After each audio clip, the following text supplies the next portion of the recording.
Welcome back to StrategyCast, where smart marketers and bold business thinkers share the plays behind brand breakthroughs.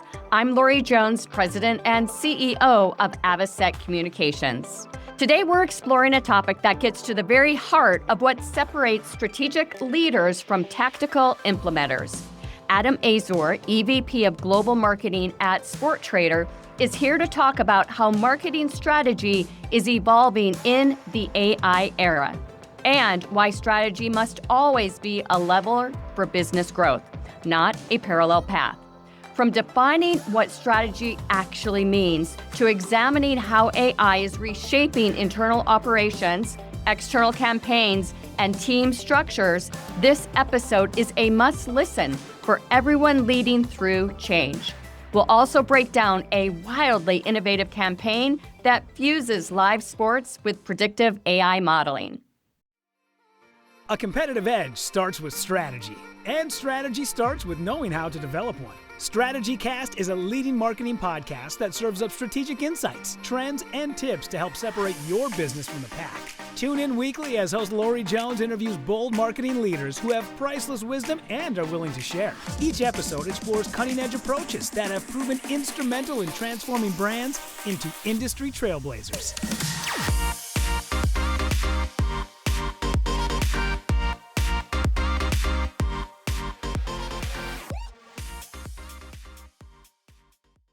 Welcome to the show, Adam. Thank you, Laurie. It's an absolute pleasure to be here and have the conversation with you today. So looking forward to it. Well, thank you. I am too. I mean, this is so meaty. There's tons that we're going to get into. Before we get there, tell us a little bit more about your journey. Sure. So I'm the EVP Global Marketing for Sportradar, which is the world's leading sports technology business. This was actually my first client-side role. So I spent just under 2 decades, while my youthful demeanor may suggest otherwise. It was just under 2 decades working agency side, which gave me a great opportunity to work across some really big, interesting brands such as Coca-Cola, Microsoft, and LinkedIn, in a variety of different sectors, both on a B2C and a B2B channels. As well as actually in the later part of my career working in sport. So that was directly with rights holders, leagues and teams, federations, as well as activating sort of major sponsorship properties on behalf of brands like Coca-Cola or Heineken, whether that's the Olympics or the World Cup. So it gave me a good grounding across different brands, different sectors, different audiences, different client journeys. And I thought realistically, there was only going to be 2 avenues I would end up with if I did decide to commit and go into a client. And it was either going to be sport or film. And sport was the opportunity that came up with Sportradar, which was really interesting at that time of the life cycle, merging one of my other passions, which is technology. So taking technology and sport into one was a really interesting opportunity to make the move client side. And I've been with Sportradar coming up to 7 years now. I lead it's gone quickly, Right. throwing COVID, which is interesting for sport, throwing an IPO. Which is great experiences. And, the good thing about Sportradar is we are very broad across the sports ecosystem. So that covers everything from fan engagement and broadcast through to sports performance, through to integrity services, through to sports betting. So really interesting to see all the different sectors across the ecosystem. And leading the global marketing function is also really a privilege and an honor, something I really enjoy, because I get to oversee the product marketing, the digital marketing, the events, marketing operations at our internal creative studio. So it's great to be able to have those functions and to see the world of sport and the differences across the ecosystem, across the different regions as well. It's really cool. And you were able to get film into the career. I was able to get film into the career. So also one of the things I did, thankfully, work a little bit on the theatrical side in my agency time as well. So film and sport are 2 very good, exciting areas to work in, I think. I love it. So let's begin by really level setting something. And that is, the big question we all ask, truly, what is strategy? We all define it very, very differently. But you define it in a way that truly does meet business goals, which is the most important thing. Yeah, I think it's an interesting word, strategy. It does mean different things to different people. And I know there's a number of different definitions around. My personal favorite one is probably the Michael Porter definition of strategy, which is around the fact it is a comprehensive plan or a set of actions designed to achieve long-term objectives. And the thing which I really like about it is it also talks about the intentional choices organizations make around resource allocation. And I think that's the other interesting part around great strategy is the ability to make decisions of how you allocate limited resources to Right. succeed. And I think that's the big part which is sometimes overlooked when it comes to strategy. And that's why, some people disconnect strategy from marketing strategy. They focus just on, let's say, the softer side Right. of marketing, right? They focus just on the soft metrics, the awareness, the consideration part. And I think they kind of disconnect it away from organizational strategy or business strategy. And I think that's always a telling sign when you have a conversation with different marketeers of how they talk, how they acknowledge. And generally, I think it's how in tuned the marketing function is into the overall business objective, because really marketing is an enabler of strategy, right? That Exactly. you know how to use it to achieve your defined objectives. And then there is obviously marketing strategy, creative strategy, channel strategy as part of that, but it has to be rooted in the core strategy. Well, and as you've just stated, the more we're laddering it up to the overall business strategy, I think the more discussions we're going to have within the C-suite, and marketers won't be dismissed. Those are, I think, some of the keys. And we've talked a lot about this on this show, and I definitely don't want to go off on a tangent. But I think some of the smartest strategists, when it comes to marketing, also can very quickly understand whether or not a marketing strategy can meet the business strategy that has been tossed in front of them based on, is the budget there? Is the product ready? Are we, diminishing, in customer count, whatever it might be, to really help understand, okay, we'll get there, but we think we need to fix these things first from an infrastructure standpoint within the business in order for marketing to succeed. Yeah, 100%. And I think, the ultimate part of this is setting with a very clear objective, right? What do you want to achieve? And obviously, businesses, especially public businesses, those goals and objectives are generally tied to financial objectives, which, of course, that's completely understandable. But the question around it is what is our goal? What are we setting to achieve? And yes, obviously, what is the financial model which is accompanying that? And then what does that mean? Right. And because product, it can be a choice, pricing can be a choice, your marketing strategy are choices in coming to your goal. And Right. there's a number of different areas that you can set around that. So yeah, 100%. It needs to be focused in on what is clarity in objective and building that sort of clear framework about what are those component parts which are set to achieve that strategy. And then on a marketeer's level, understanding what that is and understanding the role marketing is going to play in support of that. Right. Generally it's a growth driver, right? If we're really breaking it down, Laurie, its real essence is it's a proven growth driver. Now, the mechanisms you use to achieve that will obviously be varied. Yeah. We're working with an incredible brand right now and very, very smart marketer at the table. And there's a lot of price sensitivity in the industry, but this particular brand has decided that they're going to be high priced. So, they don't position it like that, nor do we talk about it that way. But nonetheless, they want to be the high price leader. The brand is not premium right now.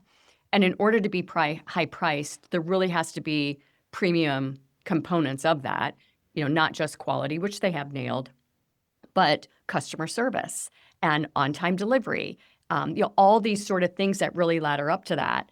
So the first 9 months of the engagement is really making sure that we're presenting ourselves as a premium brand with all these different components before we really start increasing pricing. Yeah, I think it's a really important point you pulled out there, Laurie. And people sometimes underestimate that the relationship between brand and pricing is intrinsic. And and actually, there's a bit of a misconception as well that it's only brand building for premium and luxury. Of course, you're making a choice to price in a certain way if you're a luxury high value brand because you've identified the audience, you've identified generally your margin, you've worked out what it's going to take to make sure the brand is living up to that, the product's living up to it, the customer service is living up to it. And then that's a strategic choice you make. Equally, you may decide that you're going for a mainstream audience with the brand.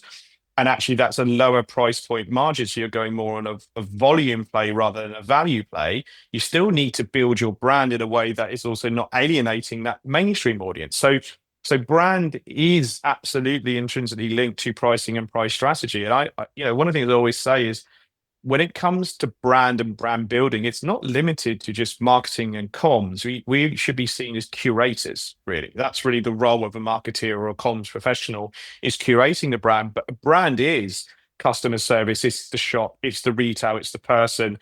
It's every interface into that organization is brand. And obviously we're in a little bit more control as marketing and comms because we can really tailor that message, but it has to be represented. It has to be consistent in everything. And pricing, does have a really very intrinsically linked effect to the decisions you make, the strategies you make when it comes to brand positioning. Yeah, no doubt about it. What do you feel are the core components of a well-aligned, perhaps 3-year strategy?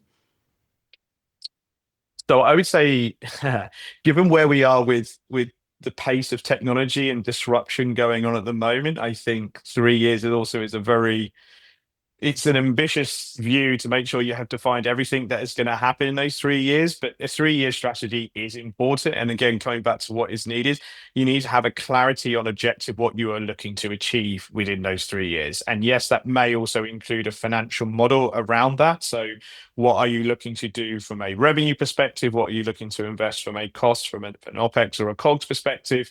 And what sort of margins are you looking to get? So those are sort of the foundational basics around it. The reason I sort of say was laughing at the beginning is I think given the pace of change which is happening right now, I would almost need to say the 3-year plan needs to evolve a little bit in the fact that you need to have that clarity of outcome, the clarity of objectives and or the numbers attached to it. But then your plan almost becomes a strategy framework.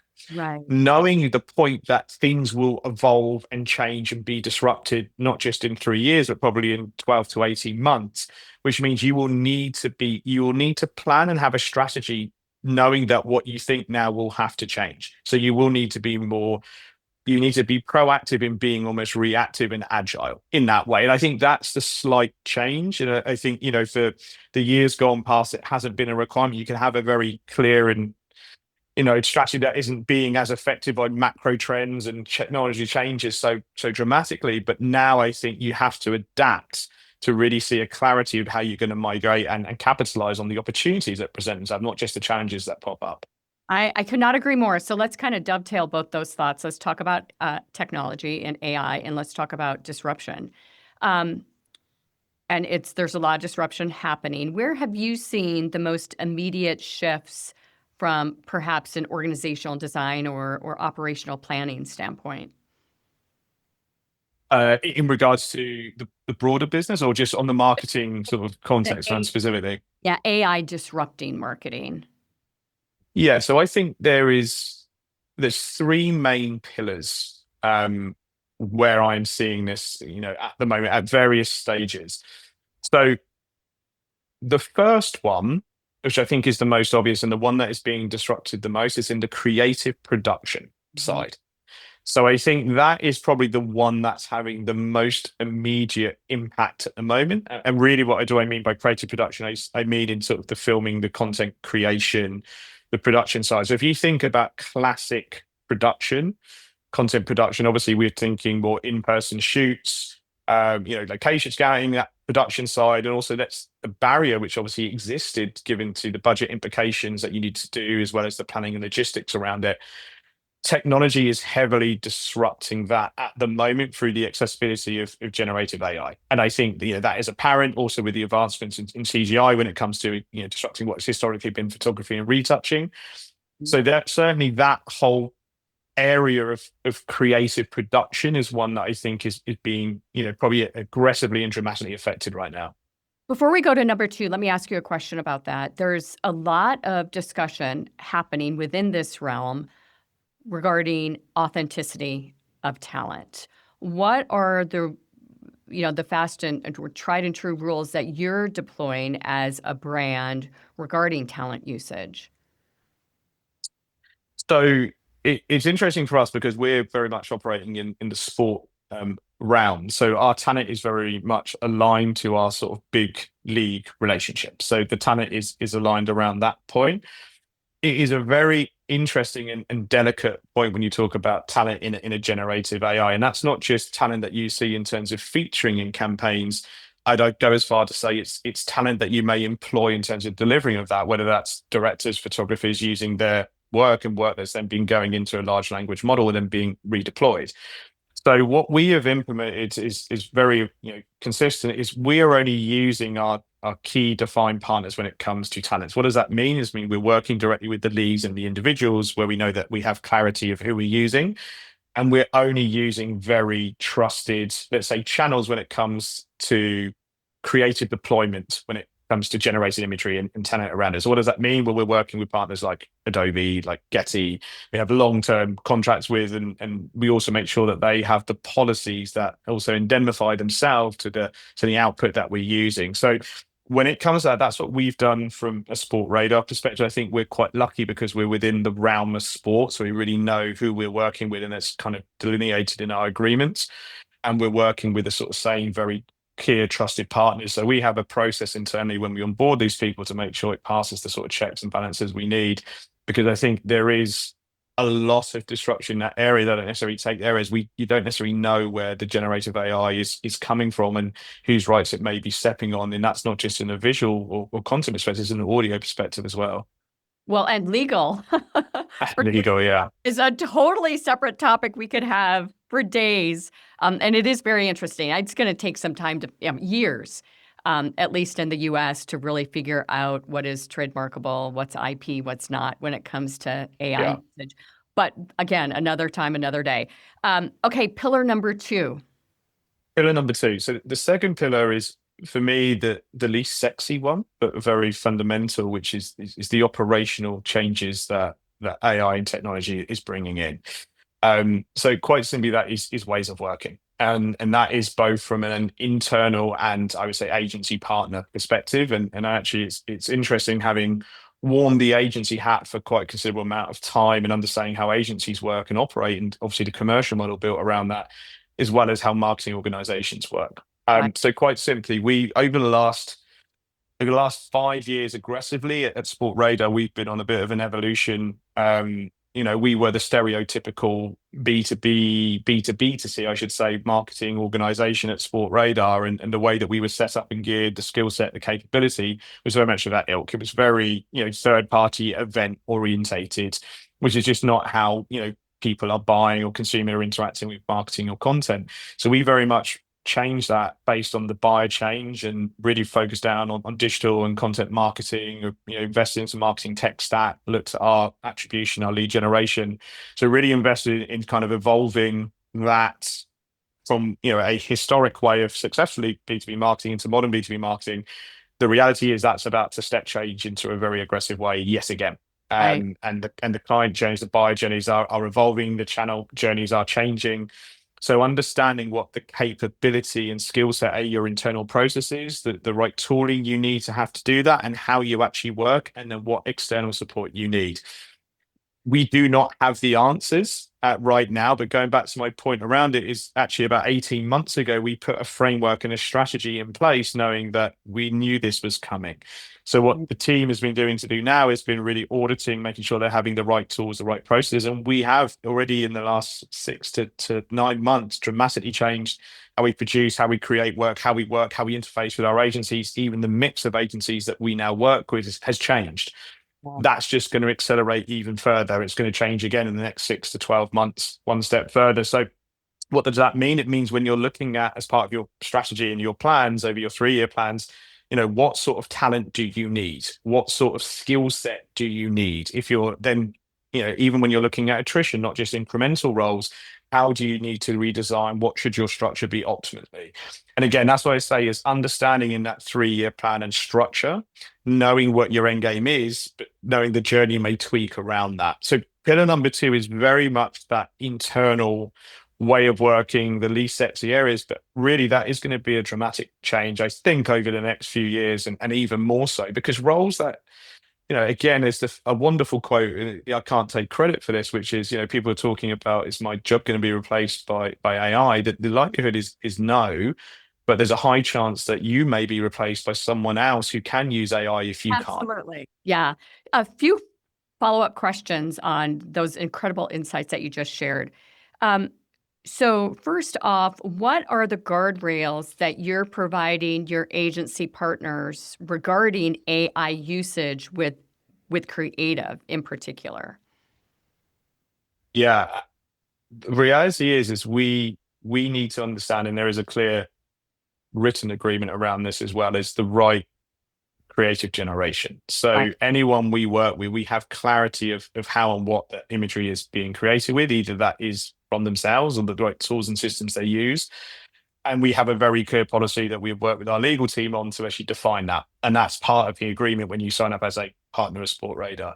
And actually we have a consistent agreement, not just for our external agency vendors, but how we do that internally with our creative team as well. So we build something which we call our marketecture, because marketeers love to build a creative name for an architecture, and that clearly sets out the tools and systems that we actually use. They're all built into an improved way and how they work together and what we use them for. That's great. And again, we started that process about 18 months ago as we realized certain areas and some have performed and accelerated, and things will still change and move quickly. But it's been something that we have invested a considerable amount of time into because we feel it is important. Yeah, it really is. And then second question, from a value pricing standpoint with your agency partners, are you looking at AI as a means to get more done within the same price point? Or are you looking at it in reverse? Because of AI, we don't need to pay as much for the services? I think it really depends on what the agency partner, what sector they are working in support of us of. So, we have a real eclectic mixture in our roster. So, that goes from, event experiential agencies that at the moment are less impacted. They are still obviously are dealing and changing in their own ways, but they're less impacted in terms of how they work with us compared to maybe one of our creative agencies or design agency partners who we've worked with.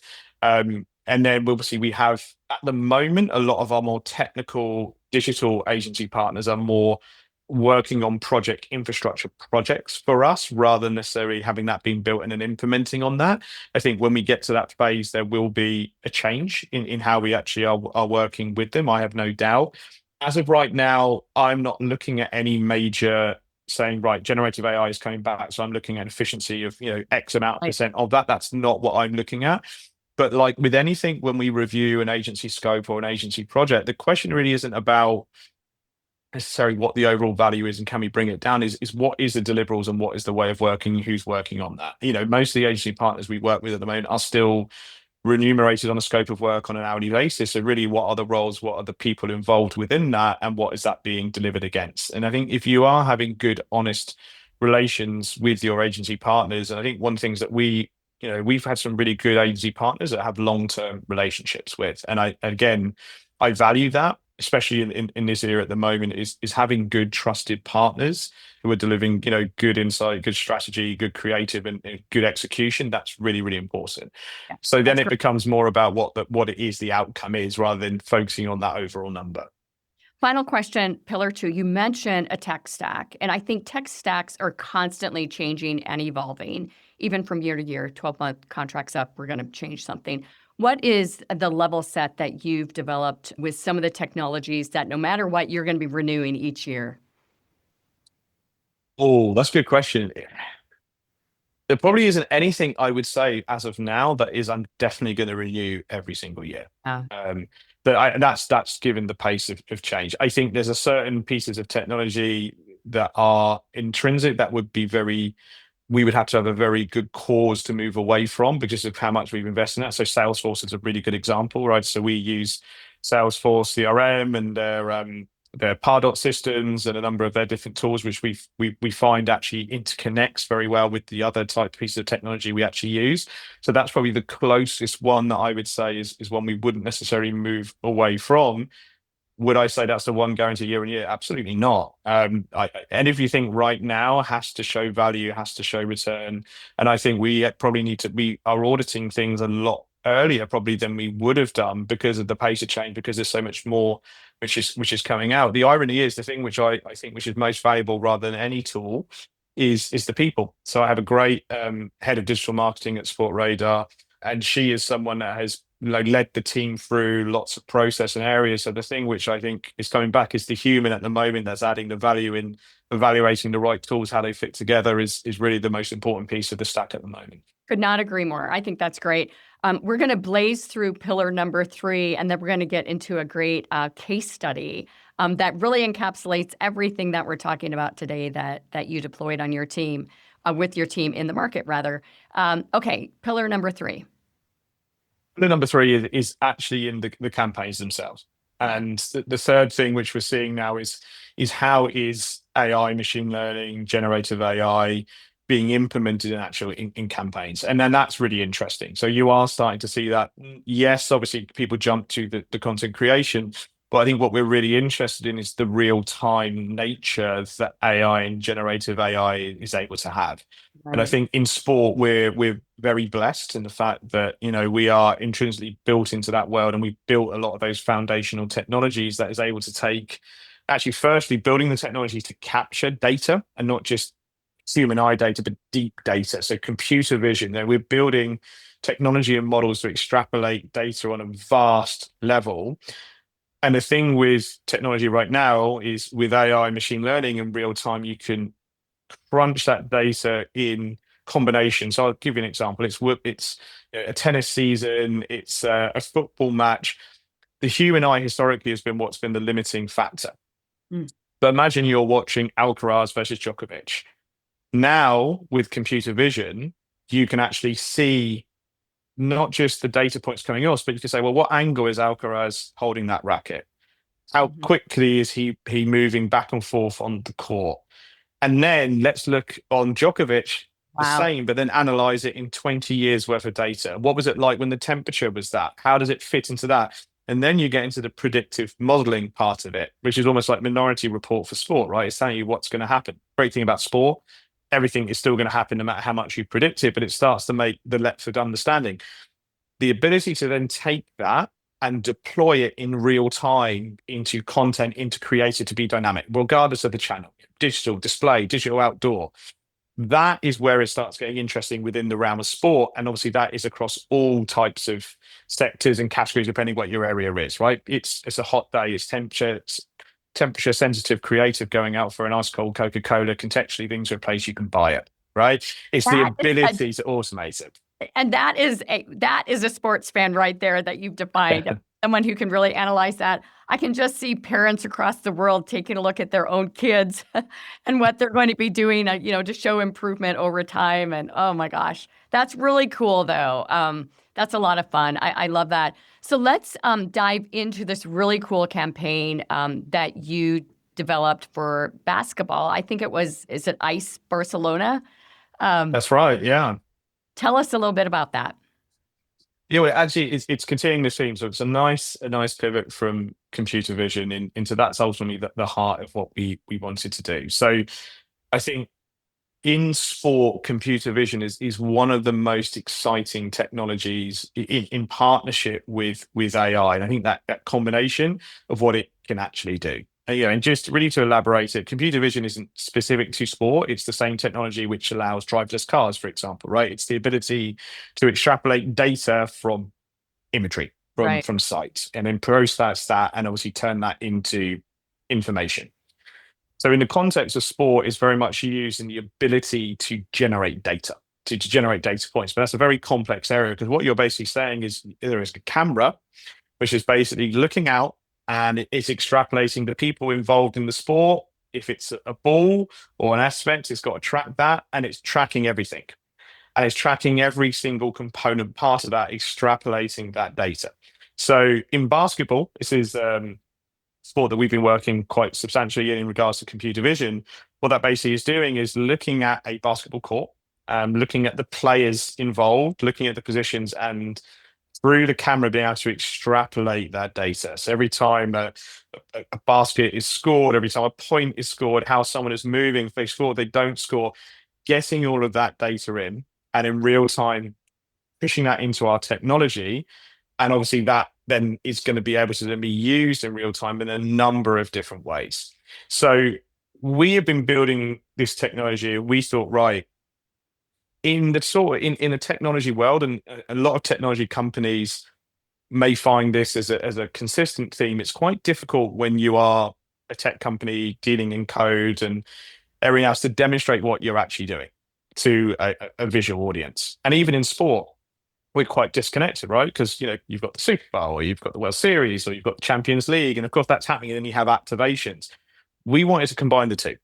So we said, well, what if we could show that in situ? What if we could demonstrate this incredible technology, which has really never really been done before, but actually do it in an environment where someone could see the real sport happening, see the people right in front of them, and then see how that translates to the technology, which is a bold thing. It's never been done before. And we decided to do it live. We did it at a big event, trade show, experiential activation, where we basically built a half a basketball court. We set up the cameras, and we basically had 3x3 feeder teams coming and playing every hour, playing 2 games.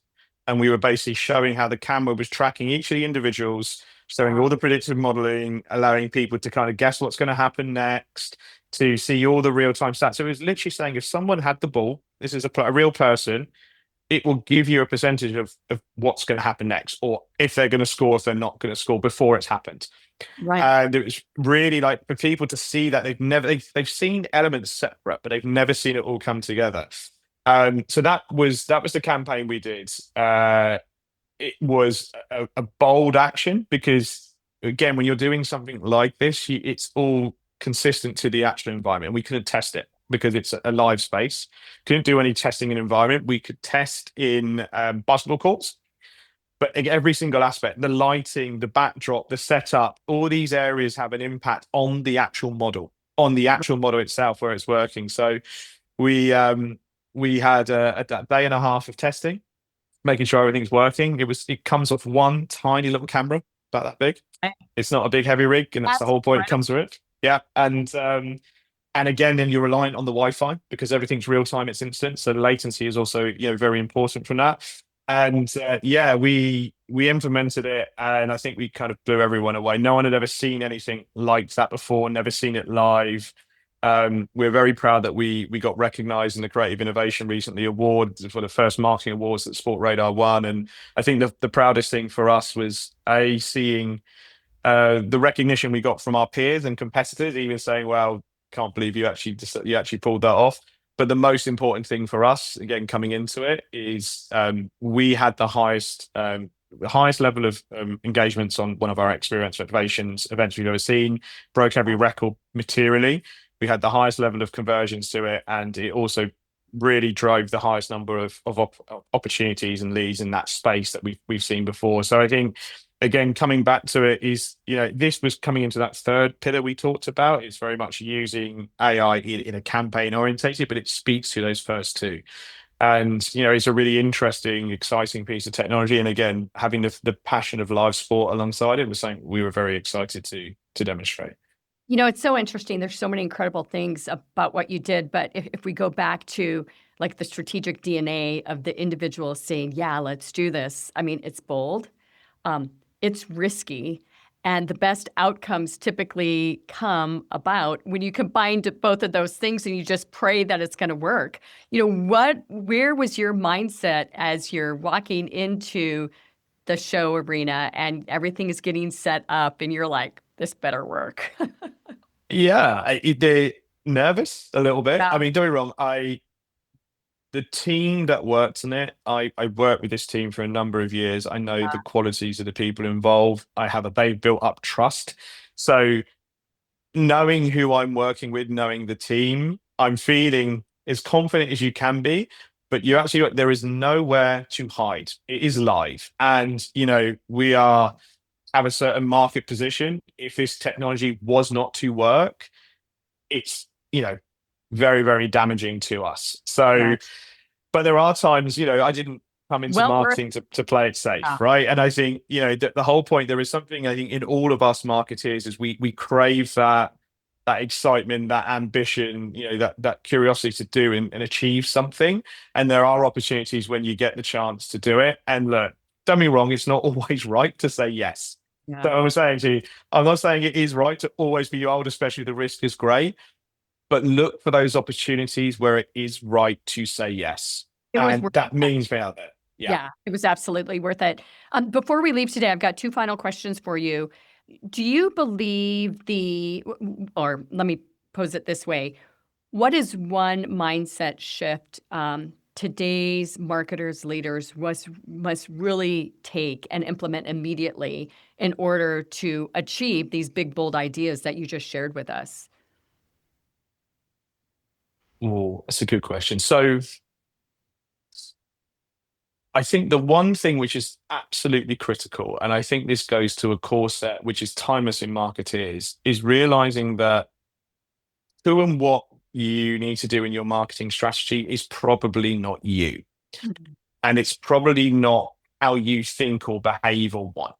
And this is where great marketeers can market to any generation, Gen Z, Gen Y, boomers, it doesn't matter, different segments, different audiences. It's understanding, how do I go about getting the information, the insight to how that audience is behaving, or that customer or that buyer, to get to that outcome. I think the ability to think in that way is absolutely critical. And I think, as we're having a theme about AI and technology, you can talk all day long right now about the impact that Gen Z is having and how they're different to millennials or Generation X and the nuances around it. I think that's all absolutely true. That is changing macro audiences. We need to be aware that the biggest change to people in the next probably 12, 18, 3 years max is actually the role of AI agents within all of these roles. Absolutely. Yeah. And what effect does that have? And the same skill set needed of how you looked at audience changes and being effective is essential to understand, well, what is the role? Because what does that mean? It means, well, you may not be marketing to a human. You may be marketing to an agent. Right. What does that mean? What does the buyer journey of an automotive car mean when 75% of that is not done by a human now? What does that mean when I'm doing a weekly shop and I'm buying those areas from a human, it's being done by an agent? What does it mean for marketing? What does it mean for your channel strategy? What does it mean for your investment? What does it mean for how people are consuming that? So going back to that core skills, get that understanding, that is ubiquitous, whatever the person or agent or combination of person agent is. That is dramatic. And this isn't some science fiction movie set, 50 years in the future. This is happening imminently, and that is affecting every considerable aspect. So a marketeer, that ability to have empathy and understanding is going to be super important, because I can guarantee you what you are doing now will not work in 12 months' time. I completely agree. I love it. So many incredible insights. One final question, Adam. What is one thing you've learned to be better at as a part of our Better At series on this show that's made a measurable difference in how you lead, work, and show up in your role? Oh, that's a wonderful question to finish on. I would say I have had to work to be better at listening, without a doubt. And I owe a lot to my early managers in my career. And I think back to this in the fact that I was probably a terrible junior working my way up through the career ladder, because I really had a hunger to work in this industry. I was keen to get on. I've always wanted to work in advertising and marketing. And I was so keen to make an impact there. And I wanted to do everything. And I was still learning my way through. Wow. And I'm very, very lucky. I had great leaders and bosses in that period, and they put up with me, but also, taught me great skills. And the best thing I could say to them is, not only did they put up with me, but they also listened and they also guided. And I Right. think as I've become through my career and taken on more responsibilities, I've had to then work myself to make sure that I have continued to do what they taught me, which is be able to listen. Because again, coming back to all this consistent theme we're talking about, to be a good marketer, to have that empathy, to have that understanding and insight, and then be able to act on it. As you go through, you get sometimes more disconnected to different areas, whether that's a channel specialism, whether it's an audience specialism, whether it's an age demographic, whatever it may be. So the ability to listen and then understand and then act on it is very important. So I think for me, I've had to work on it. I still work on it. But So am it's something I. I would always advise. Yeah. Yeah. Being able to But- listen, it's yeah. a fundamentally important skill. Yeah, I completely agree. And by the way, you definitely have arrived, Adam. All of those fundamentals that you were taught and that you really took to heart over those years has really positioned you, I think, as one of the greatest global marketers that there is. What is the best way for our audience to get in contact with you? And the best way I would say is LinkedIn. It's probably where I'm most active. Musing around marketing and cultural topics or sports topics. So if anyone is interested in connecting, I'd say, come find me, Adam Azor on LinkedIn, or in and around other marketing events, activities, always up for a conversation, always up for saying no and debating things with other marketeers, which is always fun. It is fun. And you can get in contact with me on LinkedIn as well, Lori Sartorius Jones. Adam Azor, thank you so much for your appearance on StrategyCast. Thank you very much, Laurie. It's been an absolute pleasure, and it's been great to have this conversation. I hope everyone has enjoyed it. Thank you. That's a wrap. Thanks for joining us on today's show. We hope your strategic brains